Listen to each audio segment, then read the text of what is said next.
Dear students, आज हम start कर रहे हैं ग्रुप थ्योरी में एक नया टॉपिक, स्पेक्ट्रल ट्रांजिशन प्रोबेबिलिटीज़।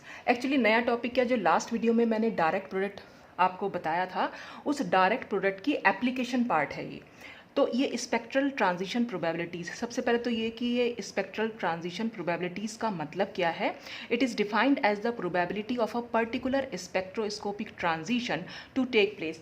मतलब हम स्पेक्ट्रोस्कोपी में जैसे डिफरेंट टाइप के ट्रांजिशंस देखते हैं, या हम ये कह सकते हैं कि डिफरेंट टाइप ऑफ स्पेक्ट्रोस्कोपी में जो हम इलेक्ट्रॉनिक ट्रांजिशंस देखते हैं, बस उनकी प्रोबेबिलिटी क्या होती है उसी को हम बोल देते हैं स्पेक्ट्रल ट्रांजिशन प्रोबेबिलिटीज़। ठीक है, ट्रांजिशन से मतलब क्या है कि सपोज अगर हमारे पास कोई ये इवन स्टेट है, ठीक है, और यहाँ पर कोई E2 स्टेट, यानी ये लो एनर्जी स्टेट है और ये हाई एनर्जी स्टेट है, तो मॉलिक्यूल को या किसी इलेक्ट्रॉन को या एटम को अगर यहाँ लोअर एनर्जी स्टेट से हायर एनर्जी स्टेट में जाना है, ठीक है, तो उसे एक पर्टिकुलर हम लाइट प्रोवाइड करेंगे। ठीक, और वो जो लाइट यानी इन दोनों के बीच का जो एनर्जी डिफरेंस है, एनर्जी डिफरेंस क्या हो जाएगा, डेल्टा E2 माइनस E1। जब ये एनर्जी, इतनी एनर्जी उसे किसी पर्टिकुलर इलेक्ट्रोमैग्नेटिक रेडिएशन से हम दे देंगे उसको, तो वो एटम या इलेक्ट्रॉन या मॉलिक्यूल जो है उस एनर्जी को एब्जॉर्ब करेगा और वो ऊपर चला जाएगा। ठीक है, या अगर वो हायर एनर्जी स्टेट में है तो उतनी अमाउंट ऑफ एनर्जी को रिलीज करेगा और नीचे आ जाएगा। तो या तो एब्जॉर्प्शन ऑफ एनर्जी होगा या एमिशन ऑफ एनर्जी होगा। तो ये ऊपर से नीचे जाना या नीचे से ऊपर जाना, इसी को हम बोल देते हैं ट्रांजिशन। ठीक है, और इसकी प्रोबेबिलिटी वो हो जाएगी हमारी स्पेक्ट्रल ट्रांजिशन प्रोबेबिलिटी। अब जैसे यहाँ पर बताया भी गया है कि if we have two energy levels that is EI and EJ, यहाँ पर हमने दो एनर्जी लेवल्स ले लिए, लोअर एनर्जी स्टेट हो गई EI और हायर एनर्जी स्टेट ले लिया हमने EJ। तो the energy corresponding to H nu will be able to carry out the transition from EI to EJ। वही मैंने आपको बताया कि डिफरेंस जो है दोनों के बीच का, वो अगर H न्यू है तो उतनी H न्यू जब उसको मिल जाएगी तो ट्रांजिशन हो जाएगा फ्रॉम EI टू EJ। अब ये जो ट्रांजिशन होगा, इसमें क्या होता है कि selection rules are utilise to determine whether a transition is allowed और नॉट। देखिए, सारे ट्रांजिशंस जो हैं वो अलाउड नहीं होते हैं। ठीक है, तो कुछ हर स्पेक्ट्रोस्कोपी में कहीं ना कहीं आपको सिलेक्शन रूल्स देखने को मिलेंगे। वो सिलेक्शन रूल्स हमें ये बता देते हैं कि वो जो पर्टिकुलर ट्रांजिशन है हमारा वो अलाउड है या फॉरबिडन है। ठीक है, अब इसमें हम आगे देखते हैं। In general, the intensity I of a transition from a state described by psi I to another described by psi j is given by an equation। तो अगर हमारे पास दो आइगन स्टेट हैं, एक है psi I और दूसरी है psi j, तो जो ट्रांजिशन की इंटेंसिटी होगी वो प्रपोर्शन होती है इस इंटीग्रेशन के। ठीक, psi I, mu, psi j और d tau। अब यहाँ पर म्यू क्या है, म्यू है यहाँ पर ट्रांजिशन मूवमेंट ऑपरेटर। ये अलग अलग स्पेक्ट्रोस्कोपी में म्यू भी अलग अलग होता है। जैसे mu can correspond to changes in electric और मैग्नेटिक डाइपोल या पोलराइजेबिलिटी टेंसर एट्सेट्रा। ठीक है, तो अलग अलग स्पेक्ट्रोस्कोपी में म्यू भी हमारा अलग अलग हो सकता है। अब जो हम यहाँ बात कर रहे हैं, the commonest type of transition is electric dipole allowed transition. जो हम ट्रांजिशन की बात यहाँ करेंगे वो है electric dipole allowed transition. In this type the charge distribution in the two states differ in a manner corresponding to an electric dipole. यहाँ पर क्या है कि जो हमने ये दो आइगन स्टेट ली हैं या दो एनर्जी स्टेट्स जो ली हैं, इनमें जो चार्ज डिस्ट्रीब्यूशन है वो बिल्कुल वैसे ही होगा जैसे इलेक्ट्रिक डाइपोल में होता है। इलेक्ट्रिक डाइपोल आपको पता ही होगा, दो पोल्स हो जाते हैं, एक पॉजिटिव पोल एक नेगेटिव पोल, और दोनों पर जो चार्जेस होते हैं वो इक्वल होते हैं, अमाउंट मैग्नीट्यूड दोनों का इक्वल होता है, बस नेचर ऑपोजिट होता है। अगर एक पॉजिटिव है तो दूसरा नेगेटिव होगा। ठीक, तो ठीक वैसे ही यहाँ पर ये दोनों जो स्टेट्स है हमारी इलेक्ट्रिक डाइपोल की तरह बिहेव करेंगी। So this electric dipole can now interact with the oscillating electric field vector of the electromagnetic radiation. अब ये तो आपको पता ही होगा कि इलेक्ट्रोमैग्नेटिक रेडिएशन जो होता है हमारा, वहाँ पर दो वेक्टर्स होते हैं हमारे, इलेक्ट्रिक फील्ड और वेक्टर और एक मैग्नेटिक फील्ड वेक्टर। तो यहाँ पर जो ये इलेक्ट्रिक डाइपोल हमारा बना, ये अब इंटरैक्ट करेगा इलेक्ट्रोमैग्नेटिक रेडिएशन के इलेक्ट्रिक फील्ड वेक्टर के साथ। ठीक, अब इस इंटरैक्शन से क्या, अच्छा हाँ, ये भी आपको मैं भूल जाती हूँ, आपको अगर इसकी स्क्रीनशॉट लेना है तो आप ले सकते हैं। अब this interaction leads to either absorption of energy by the system और release of energy by the system. तो फिर वही है कि अगर एब्जॉर्प्शन हो रहा है, नीचे से ऊपर जाना है तो एब्जॉर्प्शन होगा एनर्जी का, और ऊपर से नीचे आएगा तो रिलीज ऑफ एनर्जी होगी। तो वो इस इंटरेक्शन की वजह से होती है कि हमारा जो इलेक्ट्रिक डाइपोल होता है वो इलेक्ट्रिक डाइपोल वेक्टर के साथ इलेक्ट्रिक फील्ड वेक्टर के साथ इलेक्ट्रोमैग्नेटिक रेडिएशन के इंटरैक्ट करता है, और इस इंटरैक्शन की वजह से ही हमारा एब्जॉर्प्शन या रिलीज ऑफ एनर्जी होता है। Then we say that there is a transition which has been carried out. तो अब जो है ये ट्रांजिशन हो पाएगा लोअर एनर्जी स्टेट से हायर एनर्जी स्टेट में, या हायर एनर्जी स्टेट से लोअर एनर्जी स्टेट में। अब जो ये हमने यहाँ पर म्यू यूज़ किया, यानी कि the electric dipole operator mu has the form, उसको हम कैसे लिख सकते हैं, उसकी फॉर्म होती है ये, ठीक।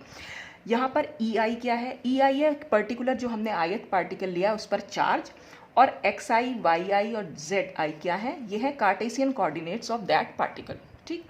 तो इस तरह से हम म्यू को लिख सकते हैं। अब ये म्यू की जो यही वैल्यू है हम फिर वही इंटेंसिटी में रख के देखते हैं। Now we can write the intensity again, फिर से हमने रखी, तो अब हम आई एक्स का मतलब होता है एक्स डायरेक्शन में इंटेंसिटी, आई वाई वाई डायरेक्शन में इंटेंसिटी, और आई जेड जेड डायरेक्शन में इंटेंसिटी। उसको हम कैसे लिख सकते हैं, उसको हम लिख सकते हैं जैसे आई एक्स को लिखेंगे साई आई साई जे, और यहाँ पर x D toe. Sai I Y में अगर लिखना है तो वाई साई जे, जेड में लिखना है तो psi I dot Z psi J. यहाँ पर हमने क्या करा है, बस ये ई आई जो स्केलर क्वांटिटी थी इसको हमने ओमिट कर दिया है, और हमने एज्यूम किया है सारे पार्टिकल पर समेशंस, ठीक। अच्छा, अब this equation means that the transition from ith to jth state और द रिवर्स में acquire its intensity in the x, the y और द z। वही मैंने आपको बताया कि I X I Y I Z का मतलब है इंटेंसिटी इन x, y और z डायरेक्शन। तो आप चाहें तो इसका भी स्क्रीनशॉट ले सकते हैं। अच्छा, इसके बाद आता है, अब क्या देख रहे हैं हम, अब हमारा सिलेक्शन रूल कैसे बन के आएगा, बस वही देखेंगे इसमें। The total intensity I will not be equal to 0 if any of this I X I Y और I Z is not equal to 0। अगर इन तीनों में से कोई एक भी value is equal to not equal to 0 हुई, चाहे तो वो आई एक्स हो सकती है, चाहे वो आई वाई हो सकती है, या वो आई जेड हो सकती है, ठीक। अगर इन तीनों में से कोई भी एक वैल्यू हमारी नॉन ज़ीरो हुई तो इसका मतलब जो हमारी टोटल इंटेंसिटी थी वो भी हमारी नॉन ज़ीरो होगी। यही इसका सिलेक्शन रूल भी है। So we need to calculate individual contribution of intensities. हम क्या करेंगे, अलग अलग डायरेक्शन में सबकी इंडिविजुअल कॉन्ट्रीब्यूशन देखेंगे सारी इंटेंसिटीज़ का, मतलब हम आई एक्स आई वाई और आई जेड को कैलकुलेट करेंगे।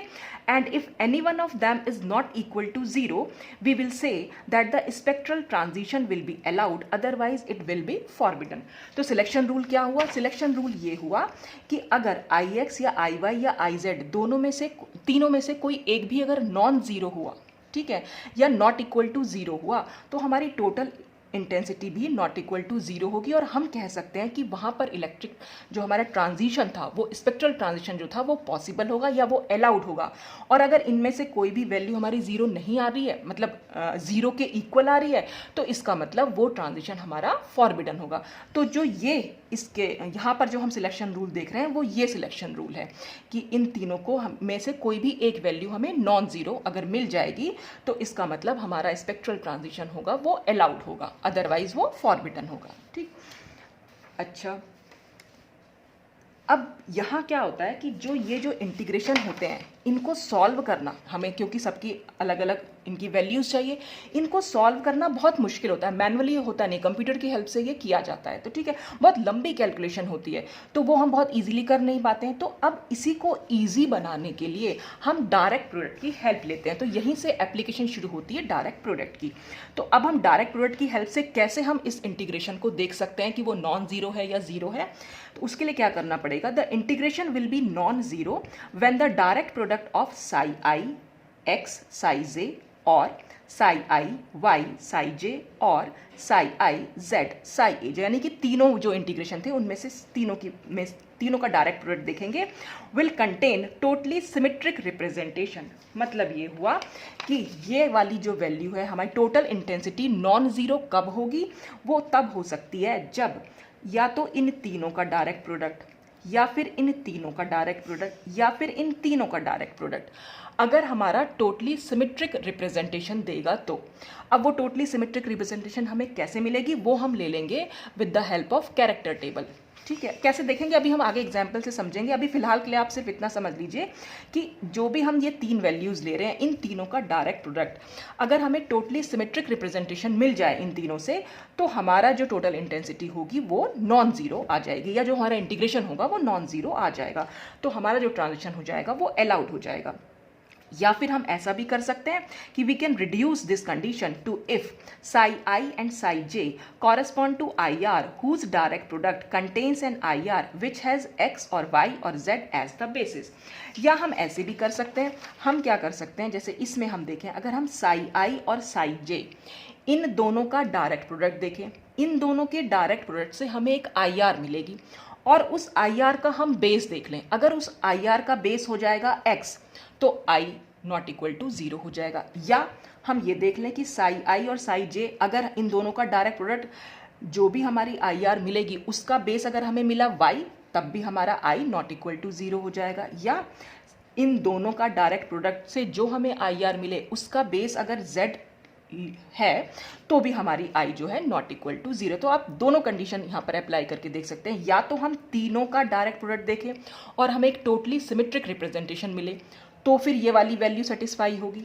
या फिर हम तीनों को अलग अलग भी देख सकते हैं कि इनमें से कोई भी एक चीज़, यानी इन दो साई आई और साई जे का जो डायरेक्ट प्रोडक्ट है उससे अगर हमें एक ऐसी आई आर मिले जिसका बेस या तो x हो या y हो या z हो, तब भी हमारी ये वाली कंडीशन फॉलो होगी और स्पेक्ट्रल ट्रांजिशन जो होगा वो अलाउड होगा।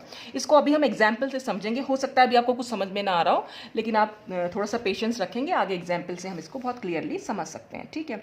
And we can write that an electric dipole transition will be allowed with x, y और z पोलराइजेशन। तो हम अगर इनमें से कोई भी वैल्यू x, y और z बेसिस बन के आ रही है तो हम कह सकते हैं कि इलेक्ट्रिक डाइपोल ट्रांजिशन हमारा अलाउड होगा और जो भी आएगा बेसिस, या तो x आएगा या y आएगा या z आएगा, तो हम वहाँ बोल सकते हैं कि x, y और z पोलराइजेशन के साथ वो हमारा ट्रांजिशन जो है वो अलाउड होगा।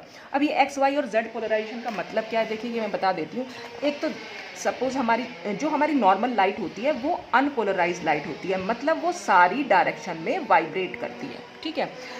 अब अगर हम इसे किसी पोलराइजर में से पास कर दें, ठीक, तो पोलराइज़र क्या करता है, पोलराइज़र ये करता है कि इसके सिर्फ एक डायरेक्शन में इसके वाइब्रेशन को रखता है और बाकी सारी डायरेक्शंस के वाइब्रेशंस को कट ऑफ कर देता है। तो ये हमारी होती है अनपोलराइज्ड लाइट और ये हमारी होती है पोलराइज्ड लाइट। ठीक, तो जिस भी डायरेक्शन में ये है, अगर ये x डायरेक्शन में है तो हम इसे कहेंगे x पोलराइज्ड लाइट है, अगर ये y डायरेक्शन में है तो y पोलराइज्ड लाइट है, और अगर z डायरेक्शन में है तो z पोलराइज्ड लाइट है। तो हमें कौन सी लाइट यहाँ पर यूज़ करनी पड़ेगी वो भी हमें इससे पता चल जाता है। कैसे मालूम पड़ेगा वो हम आगे देख लेंगे। तो ये जो जितना भी हमने डिस्कशन किया, इससे हमारे पास एक रूल निकल के आया, an electric dipole transition will be allowed with x, y और z polarisation if the direct product of the I R of two state concerned is और contains the I R to which x, y और z respectively belongs. मतलब कि हमें क्या करना है, सिर्फ जो भी हमने दो स्टेट्स ली थी इनका हमें डायरेक्ट प्रोडक्ट देखना है। इन डायरेक्ट प्रोडक्ट से जो भी हमें आई आर मिलेगी, अगर उसका बेसिस x या y या z होगा तो हम कह सकते हैं कि ये उस मतलब हमारा जो ट्रांजिशन है वो अलाउड है विद x, y और z पोलराइजेशन। ठीक, तो आप चाहे तो इसका भी स्क्रीनशॉट ले सकते हैं। अब हम देखेंगे इसमें एग्जाम्पल के थ्रू बहुत ईजीली आपको समझ में आ जाएगा ये कि मैं क्या बोल रही हूँ इसमें। तो हमने यहाँ पर एग्जाम्पल लिया, metal based electronic excitation of MO2Cl8 ये हमारा एक मॉलिक्यूल है। ठीक है, ऑर्गेनोमेटेलिक कंपाउंड्स अगर आपने पढ़े हो तो वहाँ पर है, ये एक कंपाउंड होता है और इसकी क्या स्ट्रक्चर होगा, have the square parallel piped structure. अब ये पैरेलल पाइप्ड स्ट्रक्चर क्या होता है, पहले तो मैं यही बता देती हूँ आपको। पैरेलल पाइप्ड में हमने ये स्क्वायर प्लानर टाइप से बना लेते हैं इसको, ये इस तरह से बन के आता है। तो ये हमारा एक इसका स्ट्रक्चर निकल के आ जाएगा। तो यहाँ पर कहीं MO होता है, ये Cl, यहाँ Cl और पीछे की साइड भी MO, ये Cl, इस तरह से होता है ये स्ट्रक्चर। तो इसको हम बोल देते हैं पैरेलल पाइप्ड स्ट्रक्चर। और इसका जो पॉइंट ग्रुप होता है वो होता है D4H। पॉइंट ग्रुप तो मैंने आपको बता दिया कैसे निकालना है, तो आप खुद से भी इसको निकाल सकते हैं। और इसमें जो it's highest occupied molecular orbital, यानी इसका जो होमो होता है वो होता है डेल्टा ऑर्बिटल, और जो लोएस्ट अनऑक्यूपाइड मॉलिकुलर ऑर्बिटल यानी कि जो ल्यूमो होता है वो होता है डेल्टा स्टार ऑर्बिटल। अब यानी कि एक बॉन्डिंग ऑर्बिटल बनेगा और दूसरा एंटी बॉन्डिंग ऑर्बिटल बनेगा। तो ये बॉन्डिंग और एंटी बॉन्डिंग बनते किससे हैं? These two orbitals are composed of DXY orbitals as shown below. यहाँ पर दिखा रखा है 2 DXY ऑर्बिटल्स जो होते हैं उनका जब बॉन्डिंग इंटरेक्शन होता है तो हमारे पास डेल्टा बन के आते हैं, जब उनका एंटी बॉन्डिंग इंटरेक्शन होता है तो डेल्टा स्टार बन के आता है। तो डेल्टा जो होता है वो हमारा होमो होता है यानी कि हाईएस्ट ऑक्यूपाइड मॉलिक्यूलर ऑर्बिटल, और डेल्टा स्टार जो होता है वो ल्यूमो होता है यानी कि लोएस्ट अनऑक्यूपाइड मॉलिक्यूलर ऑर्बिटल। तो ये जो दोनों DXY ऑर्बिटल है यहाँ पर हमने इनका बॉन्डिंग इंटरेक्शन दिखाया। और बॉन्डिंग कैसे दिखाया? ये जो पॉजिटिव फेज है इसके ठीक ऊपर, ये एक्चुअल में है क्या, नीचे भी ऐसे 4 लोब्स बने हुए हैं और ठीक इसके ऊपर 4 लोब्स हैं, ठीक है। तो ये वाली फेज है, पॉजिटिव फेज के ठीक ऊपर पॉजिटिव फेज है और नेगेटिव फेज के ठीक ऊपर नेगेटिव फेज है। और ल्यूमो में यानी कि एंटी बॉन्डिंग में क्या दिखाएंगे हम? दोनों DXY का एंटी बॉन्डिंग इंटरेक्शन दिखाएंगे। यहाँ पर क्या होगा कि जो दोनों नेगेटिव फेज है उसके ठीक ऊपर दोनों पॉजिटिव फेज होंगी और जो पॉजिटिव फेज है उनके ठीक ऊपर दोनों नेगेटिव फेज होंगी, ठीक। और ये हमारा इसका जो हमने कंपाउंड लिया है उसका स्ट्रक्चर है। ये MO और ये MO के बीच में है, दोनों मेटल के बीच में जो बॉन्ड है वो आपको दिखाई दे रहे हैं। यहाँ पर 4 बॉन्ड है, एक होता है हमारा सिग्मा बॉन्ड, 2 पाई बॉन्ड और एक डेल्टा बॉन्ड। तो जो ये डेल्टा बॉन्ड बनता है ये डेल्टा और डेल्टा स्टार ऑर्बिटल की हेल्प से ही बन पाता है, ठीक है। और ये हमने डायरेक्शन ले ली, ये x डायरेक्शन है, ये y डायरेक्शन है, और जो ऊपर से जा रही है वो z डायरेक्शन ले ली है, ठीक। तो अब हम क्या करेंगे, हमें सिर्फ ये देखना है कि अगर हमें डेल्टा से किसी इलेक्ट्रॉन को किसी इलेक्ट्रॉन का ट्रांजिशन होना है डेल्टा से डेल्टा स्टार में, तो डेल्टा लोअर एनर्जी ऑर्बिटल होगा और delta star higher energy orbital. तो डेल्टा से डेल्टा स्टार में क्या ट्रांजिशन पॉसिबल है, और अगर ट्रांजिशन पॉसिबल है तो उसका पोलराइजेशन क्या होगा? तो ये यहाँ पर इसमें लिखा हुआ भी है ना। The question can be asked whether the delta to delta star transition of an electron is allowed and if so with what polarization। तो उसका पोलराइजेशन क्या होगा? x होगा, y होगा या z होगा, ठीक है। We must first determine the IR for which each of the orbitals delta and delta stars forms a basis। पहले तो हम क्या करेंगे कि हम एक IR निकालेंगे। ऐसी IR मतलब इरिड्यूसिबल रिप्रेजेंटेशन, ऐसी इरिड्यूसिबल रिप्रेजेंटेशन जिसके लिए ये जो दोनों ऑर्बिटल्स हैं ये बेसिस बना रहे हो, ठीक है। अच्छा, फिर हम क्या करेंगे? This can easily be done using the D4H character table. फिर पहले तो हम बेसिस बना ले रहे हैं, ठीक है, उसके बाद हम इसकी करेक्टर टेबल D4H की जो करेक्टर टेबल होगी उसको हम यूज़ करेंगे। Each of these orbitals forms the basis for a 1 dimensional representation. और ये दोनों ऑर्बिटल्स जो हैं हमारी 1 डायमेंशनल रिप्रेजेंटेशन बनाएंगे। 1 डायमेंशनल बना रहे हैं इसीलिए वो IR भी है, इरिड्यूसिबल रिप्रेजेंटेशन। 1 डायमेंशनल को आप फर्दर रिड्यूस ही नहीं कर सकते हैं, ठीक है, तो वो IR बन के आएगी। When subjected to each of the symmetry operations the following results are obtained.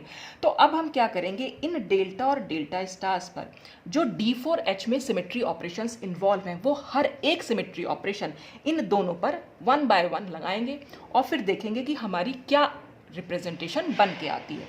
तो पहले तो आप इसका स्क्रीनशॉट ले लीजिए, ठीक। अब रिजल्ट जो आया वो ये आया। अब ये रिजल्ट कैसे आया वही मैं आपको यहाँ समझा देती हूँ जल्दी से। देखिए मैंने आपके सामने ना ये रख दिया है। हम क्या कर रहे हैं, इसको ऐसे मान के चल रहे हैं कि ये हमारा डेल्टा ऑर्बिटल है। डेल्टा ऑर्बिटल कैसे, आप या इसको ऐसे कर लीजिए, ये भी ये जो मैंने ब्लैक कलर बना रखा है आप समझ लीजिए कि ये पॉजिटिव फेज है, ठीक है, और ये वाली नेगेटिव फेज है। तो ये ऊपर वाला DXY ऑर्बिटल है और ये नीचे वाला DXY ऑर्बिटल है, और दोनों का बॉन्डिंग इंटरेक्शन है। बॉन्डिंग इंटरेक्शन क्यों है? क्योंकि ये जो पॉजिटिव फेज है उसके ठीक नीचे पॉजिटिव फेज है और जो नेगेटिव फेज है उसके ठीक नीचे नेगेटिव फेज है, ठीक है। तो अब हम क्या करेंगे, ये जो ऑपरेशन है अब हम 1 by 1 इस पर अप्लाई करेंगे, ठीक। फिर देखेंगे हमारी क्या रिप्रेजेंटेशन बन के आ रही है। अब अगर हमें ये ऑपरेशन अप्लाई करने के बाद अगर हमें सेम स्ट्रक्चर मिल रहा है तो इसका मतलब हम वहाँ पर 1 लिखेंगे। और अगर हमें वो डिफरेंट स्ट्रक्चर मिलेगा, और डिफरेंट भी कैसा कि ये इधर चला जाए और ये इधर, मतलब ब्लैक की जगह ब्लू आ जाए और ब्लू की जगह ब्लैक चला जाए, तो हम उसको लिखेंगे -1, ठीक है। तो सबसे पहले हम डेल्टा ऑर्बिटल ले रहे हैं और डेल्टा पर सबसे पहले हमने E अप्लाई किया। और E अप्लाई करने का क्या मतलब है कि हमने कुछ भी नहीं किया, तो हमारा मॉलिक्यूल एज इट इज़ रहा, इसलिए हमने इसके लिए यहाँ पर 1 लिख दिया, ठीक है। अब हम इस पर C4 अप्लाई करेंगे और C4 कैसे होगी, ये C4Z, क्योंकि ये ऊपर से जा रही है, ठीक है। ये हमारी Z एक्सिस हो गई। C4 का मतलब है हमें सिर्फ 90 डिग्री को जो है इसको घुमाना है। देखिए यहाँ पर 2 C4 लिखे हैं, मैं सिर्फ एक C4 की बात करी क्योंकि मैंने आपको बताया भी था कि ये दोनों C4 क्योंकि सेम क्लास में है, तो जो सेम क्लास में होते हैं उनका जो कैरेक्टर होता है वो भी सेम निकल के आता है, ठीक। तो इसलिए हम सिर्फ एक, जहाँ पर भी 2 लिखा है हम सिर्फ एक ऑपरेशन जो है वहाँ पर अप्लाई करेंगे। तो ये हमारा था C4Z। C4Z का मतलब हमें 90 डिग्री पर इसको रोटेट करना है। अब जब हम 90 डिग्री पर इसको रोटेट करेंगे तो 90 डिग्री हो जाएगा ऐसे। तो क्या हमें ओरिजिनल स्ट्रक्चर मिला? नहीं, हमारे ओरिजिनल स्ट्रक्चर था ऐसे। अब क्या हो गया, ब्लैक की जगह पे ब्लू आ गया और ब्लू की जगह पे ब्लैक चला गया है, तो इसका मतलब डायरेक्शन रिवर्स हो गई है। तो हम यहाँ पर -1 लिखेंगे क्योंकि हमें ओरिजिनल स्ट्रक्चर नहीं मिल पाया, ठीक। अच्छा, अब हम C2, ये जो C2 है वो इस C4 में से ही निकली है, ठीक है ना।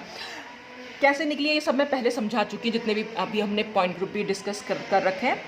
तो अब C2 कैसे, वो C2Z है ये वाली, ठीक है। जब ये C2Z है तो C2Z में क्या करेंगे, हम 180 डिग्री पर रोटेट करेंगे। 180 डिग्री पर रोटेट करने का मतलब है ये ब्लैक इस ब्लैक की जगह पे, ये ब्लैक इस ब्लैक की जगह पे, ये यहाँ और ये यहाँ, तो यानी हमें ओरिजिनल स्ट्रक्चर ही मिल जाएगा, ठीक है। आप देख लीजिए 180 कैसे, ये हमने किया 90 मूव और फिर हमने किया 180, तो हमें सेम स्ट्रक्चर मिल गया, इसलिए हमने इसके नीचे लिख दिया 1। अब हम देख रहे हैं C2 डैश। अब वो C2 डैश क्या है, वो C2 डैश होगी ये वाली, जहाँ मेरा पेन है, या ऐसे समझ लीजिए, ठीक। तो जब हमारी ये वाली C2 है, ठीक, तो हम क्या करेंगे, इसके अराउंड ऐसे ही तो घुमाएंगे इसको, ठीक है। और इसके अराउंड हम कैसे घुमा रहे हैं, 180 डिग्री पर रोटेट कर रहे हैं। तो जब हम 180 डिग्री पर रोटेट कर रहे हैं, सपोज ये मैंने ऐसे पकड़ा हुआ है, तो मैं क्या करूँगी, इसको ऐसे घुमा दूँगी, ठीक है। ऐसे पकड़ा और ऐसे घुमा दिया, इसके अलोंग ऐसे घुमाना है, ठीक है। तो हमें सेम स्ट्रक्चर मिल गया। जब हमें सेम स्ट्रक्चर मिल गया तो हमने इसके लिख दिया 1, ठीक। अब हम C2 डबल डैश देखेंगे। C2 डबल डैश क्या है, C2 डबल डैश है वो इस तरह से जा रही है। इसका मतलब क्या करना है, हमें इसके अलोंग ऐसे करके घुमाना है, यानी जो ये वाली एक्सिस है इसके अलोंग ऐसे घुमाना है हमें, ठीक। तो हम क्या करेंगे, इस मॉलिक्यूल को हमने ऐसे पकड़ा और इसके अलोंग अगर हमें घुमाना है तो हम ऐसे कर देंगे इसको, ठीक। जब हमने ऐसे किया तो आपने देखा पहले हमारे दोनों ब्लैक थे इधर की साइड, और अब ये दोनों ब्लू आ गए हैं। जब दोनों ब्लू आ गए इसका मतलब डायरेक्शन चेंज हुई है, तो हम इसके लिए -1 लिखेंगे। अब हम देखते हैं आई को समझाने के लिए मैं आपको थोड़ा सा इसको ऐसे दिखा देती हूँ, ठीक है। इसमें क्या होगा, आप देखेंगे सेंटर से अगर हम ऊपर गए तो हमें ब्लैक दिखा, नीचे गए तो ब्लैक दिखा, यानी कि पॉजिटिव फेज दिखी। यहाँ गए तो ब्लैक, यहाँ गए तो ब्लैक, इधर गए तो ब्लू, इधर गए तो ब्लू, इधर गए तो ब्लू, इधर गए तो ब्लू, यानी कि ऑपोजिट साइड्स पर हमें सेम टाइप के सेम फेजेस यहाँ पर मिल रही हैं। तो इसलिए यहाँ पर आई के लिए हो जाएगा 1। फिर हम S4 देखेंगे। S4 के लिए हमें क्या करना पड़ेगा, सबसे पहले हम C4 अप्लाई करेंगे, ठीक है। अब जब हमने C4 अप्लाई की तो C4 अप्लाई करने के लिए हमने इसको ऐसे घुमा दिया। C4 अप्लाई करने के बाद हमें सिग्मा देखना है। C4 हमारी ये थी, ठीक है, और सिग्मा हमें इसका परपेंडिकुलर देखना है, तो यानी ये वाला। तो जैसे ही हम ये प्लेन इस पर डालेंगे तो जो नीचे का स्ट्रक्चर है वो हमें ऊपर दिखाई देगा, जो ऊपर का स्ट्रक्चर है वो हमें नीचे दिखाई देगा।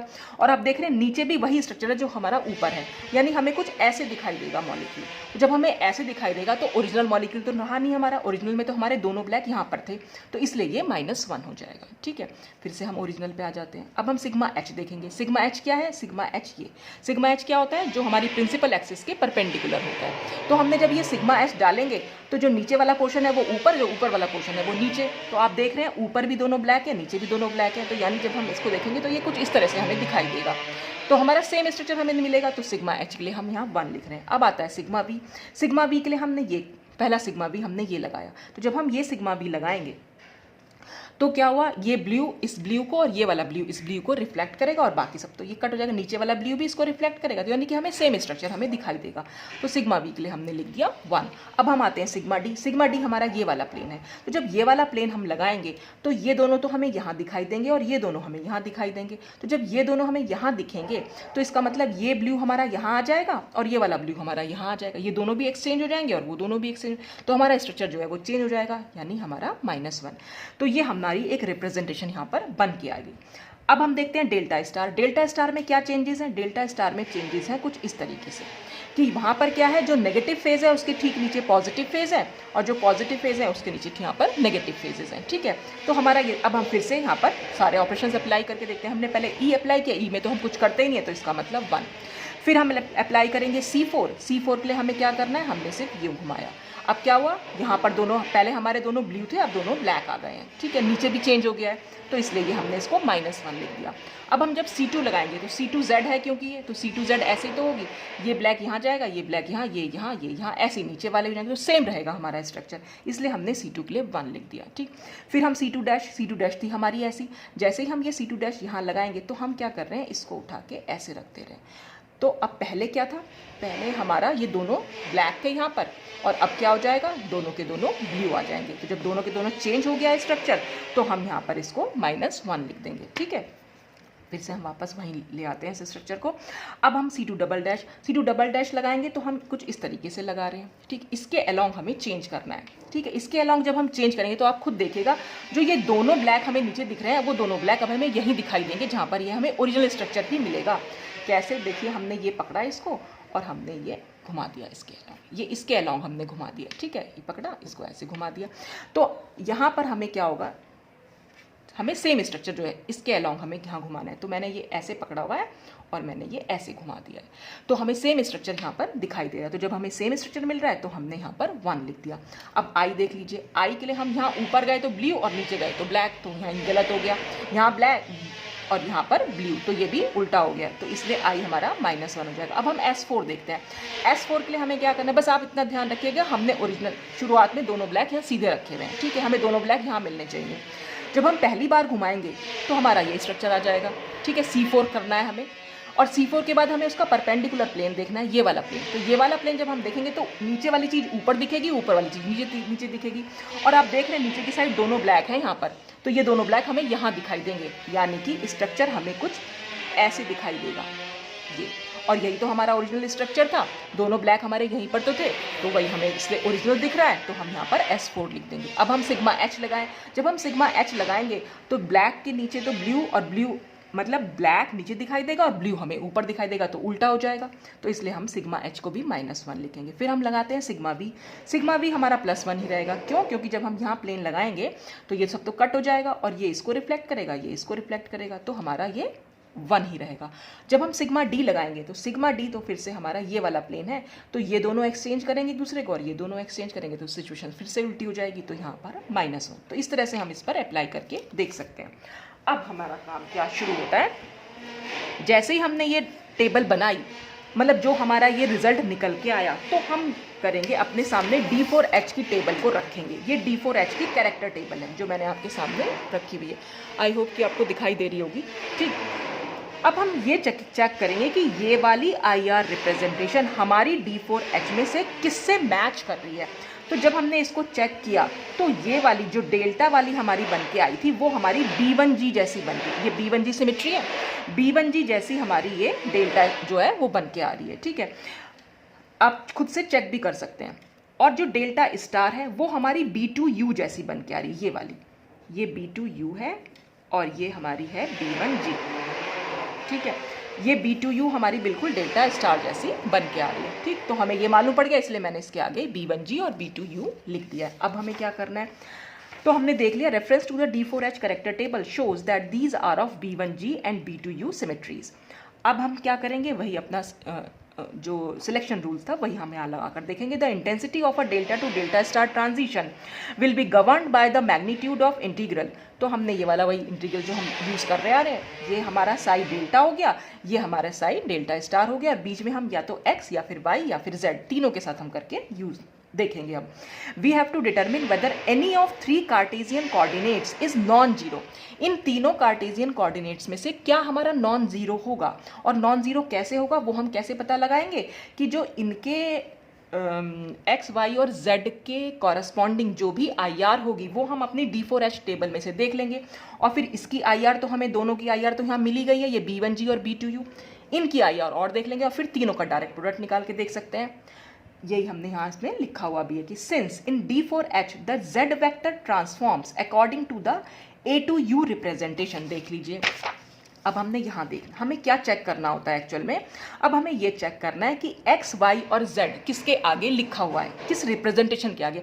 आपको तो मैंने बताया था कि ये जो पोर्शन होता है कैरेक्टर टेबल का, ये यूनिट वेक्टर को रिप्रेजेंट करता है। यहाँ पर रोटेशनल वेक्टर्स भी हैं और ये एक्स वाई जेड जो है हमारे यूनिट वेक्टर्स भी हमने ले रखे हैं। तो जेड किसके आगे लिखा हुआ है? जेड लिखा हुआ है हमारा ए टू यू के आगे, यानी कि अब z के कॉरस्पॉन्डिंग जो हमारी आई आर होगी वो ए टू यू होगी, ठीक है। अच्छा, और x and y jointly according to the EU representation, और जो एक्स वाई डायरेक्शन है वो जॉइंटली ट्रांसफॉर्म हो रही है किसके अकॉर्डिंग? EU के अकॉर्डिंग। ये देख रहे हैं एक्स वाई इनके, यहाँ दोनों को कंबाइन किया हुआ है। ये मैंने आपको बताया हुआ भी है कि सिंगल एक्स वाई जेड भी मिल सकता है और दोनों के दोनों एक्स वाई जो होती कंबाइन हो जाती है, मिक्सिंग हो जाती है इनकी, तो ये मिक्सअप होकर भाई किसी भी रिप्रेजेंटेशन का बेस बना सकती हैं। तो यहाँ पर इन्होंने EU का बेस ये बना रखा है, ठीक है। अब हमारा क्या काम है? हम ये देखेंगे, वी नीड टू नो। अब हमें देखिए ये भी आई आर मिल गई, ये आई आर मिल गई, एक्स वाई की एक आई आर मिल गई और जेड की एक आई आर मिल गई। तो हमने क्या करना है? सबसे पहले तो हम देखेंगे ये वाली आई आर जो डेल्टा के कॉरस्पॉन्डिंग है, जो दूसरी आई आर डेल्टा स्टार के कॉरस्पॉन्डिंग है, यानी कि B1G B2U, और सबसे पहले हम देख लेते हैं Z के कॉरस्पॉन्डिंग। तो Z के कॉरस्पॉन्डिंग थी हमारी A2U, तो हमने देखा B1G A2U और B2U, इन तीनों का डायरेक्ट प्रोडक्ट, या हम देखेंगे B1G EU और B2U। B1G और B2U तो वैसा का वैसा ही रहेगा। एक बार हम Z के कॉरस्पॉन्डिंग IR देखेंगे और एक बार हम XY के कॉरस्पॉन्डिंग IR देख लेंगे, और इन तीनों का डायरेक्ट प्रोडक्ट, इन या तो इसका डायरेक्ट प्रोडक्ट या फिर इसका डायरेक्ट प्रोडक्ट। हमें सिर्फ ये चेक करना है इन दोनों में से, इन दोनों के डायरेक्ट प्रोडक्ट में से किसमें हमें which contains the A1G representation. A1G क्या है? A1G हमारी टोटली सिमेट्रिक रिप्रेजेंटेशन है। टोटली सिमेट्रिक से मतलब सारे कैरेक्टर्स जो हैं वो पॉजिटिव हैं। तो जो पहली रिप्रेजेंटेशन होती है किसी भी कैरेक्टर टेबल में वो टोटली सिमेट्रिक होती है। तो बस हमें सिर्फ इतना चेक करना है कि जो हमारी B1G है और एक हमारी B2U है और Z के कॉरस्पॉन्डिंग है हमारी A2U, ठीक है, या फिर B1G B2U या फिर EU, इन या तो इसका डायरेक्ट प्रोडक्ट या इसका डायरेक्ट प्रोडक्ट। आंसर हमारा A1G आ जाए। और डायरेक्ट प्रोडक्ट में हमें क्या करना होगा? डायरेक्ट प्रोडक्ट तो हम बहुत इजीली निकाल सकते हैं। क्या करना है हमें? ये तो दोनों है ही। सबसे पहले अगर हम Z वाली की बात करें यानी A2U की बात करें, तो A2U के लिए हमें क्या करना है? इन तीनों के कैरेक्टर को सिर्फ मल्टीप्लाई करना है आपस में। देखिए ये 1 और A2U का 1, तो आंसर हमारा 1 आ जाएगा। ये -1 1 हो जाएगा और यहाँ पर तो 1 है ही, तो फिर से आंसर हमारा 1 हो जाएगा। फिर ये 1 1 और यहाँ पर भी 1 है हमारा, तो ये भी 1 हो जाएगा। ये 1 है, ये -1 है और यहाँ देखा तो -1, तो ये -1 और ये -1 फिर 1 हो जाएगा, और इसको हम मल्टीप्लाई करेंगे 1 से तो ये भी 1 हो जाएगा। फिर यहाँ देख लेते हैं, यहाँ पर -1 है, फिर ये 1 है, और यहाँ अगर हम A2U में देखें तो -1 है, तो दो -1 हमारे +1 में चेंज हो जाएंगे और दोनों को मल्टीप्लाई करेंगे 1 से तो फिर 1 आएगा। फिर हम आगे बढ़ते हैं, एक 1 है, एक -1 है और फिर यहाँ -1 है, तो दो -1 मिल रहे हैं, फिर से 1 हो जाएगा और ये भी 1, यानी कि तीनों को मल्टीप्लाई कर रहे हैं हम। अगर आपको डायरेक्ट प्रोडक्ट मैंने इससे पहले वाले वीडियो में समझाया हुआ है, अगर आपने वो नहीं देखा तो फिर कुछ नहीं समझ में आने वाला। हमें सिर्फ तीनों के कैरेक्टर को मल्टीप्लाई करना है, ठीक है। फिर हम बढ़ेंगे S4 की तरफ। S4 में एक -1 है, एक 1 है और यहाँ A2U के आगे -1 है। फिर से हमारे पास दो -1 है और एक 1 है, तीनों को मल्टीप्लाई करेंगे तो आंसर 1 आ जाएगा। फिर सिग्मा H में बढ़ेंगे, सिग्मा H में भी 1 है, -1 है और A2U में यहाँ पर -1 है। फिर से वही कंडीशन है, हमारा आंसर 1 ही आएगा। फिर ये 1 है, ये 1 है और यहाँ पर तो 1 है ही, तो ये भी पूरा 1। फिर ये -1, ये -1 और ये 1, ये भी हमारा आंसर 1। तो हमने देखा कि इससे जो हमारा डायरेक्ट प्रोडक्ट निकल के आ रहा है, उससे जो रिप्रेजेंटेशन निकल के आ रही है वो सारे के सारे कैरेक्टर्स 1 निकल के आ रहे हैं, यानी कि हमें टोटली सिमेट्रिक रिप्रेजेंटेशन यहाँ पर देखने को मिल रही है। तो जब टोटली सिमेट्रिक यानी A1G देखने को मिल रही है तो इसका मतलब हमारा जो ट्रांजिशन है वो अलाउड होगा विद Z पोलराइजेशन, ठीक है। और अगर हम EU के कॉरस्पॉन्डिंग भी करके देख लेते हैं कि B1G EU और B2U, इन तीनों को भी मल्टीप्लाई करके देख लो। जब हम इन तीनों को मल्टीप्लाई करेंगे तो देखो EU तो है हमारा, ये हमने ये 1 लिया, ये 1 लिया और मल्टीप्लाई किया 2 से, तो 1 × 1 × 2 आंसर आ गया 2। तो शुरू में ही हमारा 2 आ गया, जबकि टोटली सिमेट्रिक में E के अंडर तो हमारा 1 लिखा हुआ है। तो जब शुरू में ही गलत आ गया तो बाकी करने की जरूरत ही नहीं। तो इसका मतलब इससे तो हमें कभी भी टोटली सिमेट्रिक मिलेगी नहीं, इससे हमेशा हमें मिलती है ये EG। अगर आप करके देखेंगे तो इससे जो रिप्रेजेंटेशन मिलेगी वो EG के इक्वल होगी, ठीक है।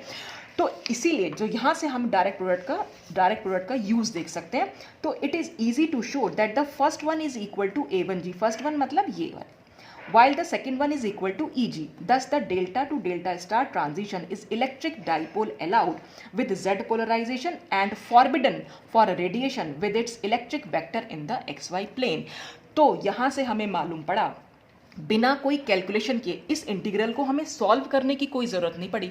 डायरेक्ट प्रोडक्ट ने हमारी प्रॉब्लम को कितना ईजिली सॉल्व कर दिया कि हमने क्या करा, बस इसको और इसमें से कोई भी जो भी हमने पोलराइजेशन देखना है बस उसकी IR को आपस में मल्टीप्लाई कराया, यानी कि डायरेक्ट प्रोडक्ट देखा और डायरेक्ट प्रोडक्ट से जो रिप्रेजेंटेशन निकल के आई, क्योंकि वो टोटली सिमेट्रिक थी, इसलिए हमने देखा कि जो हमारा जो ये इलेक्ट्रिक डाइपोल मतलब जो ट्रांजिशन है वो इलेक्ट्रिक डाइपोल अलाउड है, और कौन सी पोलराइजेशन के साथ, जेड पोलराइजेशन के साथ। इसका मतलब हमें सारी पोलराइजेशन वाली लाइट डालने की जरूरत नहीं, हम सिर्फ जेड पोलराइज लाइट डालेंगे और ट्रांजिशन जो है वो हो जाएगा। और अगर हमने एक्स वाई प्लेन वाली डाली तो ट्रांजिशन जो है वो नहीं होगा, फॉरबिडन हो जाएगा वो, ठीक है।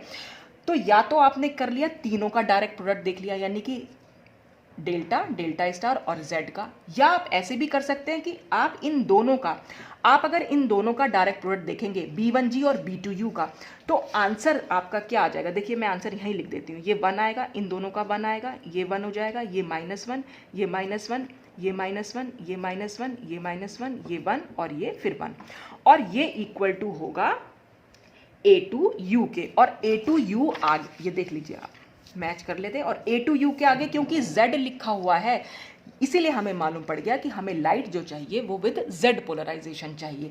तो आप कैसे भी करके देख सकते हैं, या तो इन तीनों को मल्टीप्लाई किया, तीनों का डायरेक्ट प्रोडक्ट देखा, उससे हमें सिमेट्रिक, टोटली सिमेट्रिक मिल गई A1G, तो हमें मालूम पड़ गया कि हमारा इंटीग्रल जो है ये नॉन जीरो होगा और हमारा ट्रांजिशन अलाउड होगा विद Z पोलराइजेशन। या आपने इन दोनों को मल्टीप्लाई किया और आंसर में देखा कि ये रिप्रेजेंटेशन किससे मैच कर रही है, उसके आगे क्या कोई यूनिट वेक्टर लिखा हुआ है, क्योंकि उसके आगे हमारा Z लिखा हुआ है, इसलिए हमें मालूम पड़ा कि यहाँ पर हमें Z पोलराइजेशन लाइट जो है वो यूज़ करनी है। तो डायरेक्ट प्रोडक्ट ने हमारी इतनी बड़ी प्रॉब्लम को सॉल्व कर दिया। तो इस तरह से हम डायरेक्ट प्रोडक्ट की एप्लीकेशन को देख सकते हैं। तो आई होप कि आपको समझ में आया होगा। तो आज के लिए तो बस इतना ही। Thanks for watching.